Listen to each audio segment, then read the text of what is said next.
when you started with the food truck, or even when you started back with the two grills, did you ever think that it was gonna get as big as it is now?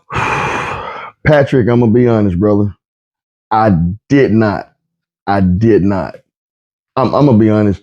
I knew everybody told me my food was good, but I did not. And I never got discouraged though. And one thing I think, Patrick, that made me go hard, I would hear all the time, just from people in general. People would say, Ant Man food is too smoky. His food is too smoky. I don't like Ant Man's barbecue. Uh, well, when I had those Oklahoma Joe's grills, those are not made, they're not professional grills. Those are like backyard grills. So the meat probably did have a little excess flavor to it. But like I said, I outgrew those grills. And thank you, I was able to get me some professional equipment that produces barbecue greatness in a major way.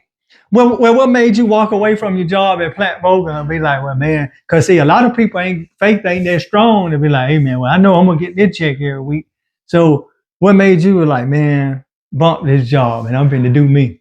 Well, first of all, let me correct you, Patrick. I didn't walk away from Plant Vogel. To be honest, if they were still working today, I don't know. I don't know if I would sell barbecue. Well, I don't know. Okay. We do pretty good selling barbecue, but Plant Vogel, that was a job. We were building units 3 and 4. Anybody that works construction know we work to work ourselves out of a job.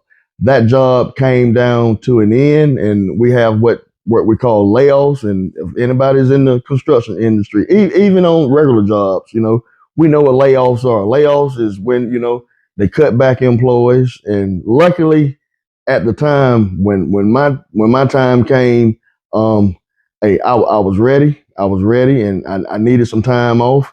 And I used that time wisely to just come up with a plan. Let me say, God has a plan for everybody. And when God is for you, who can be against you? Boy, I'm getting chills over here right now talking about this thing. Amen.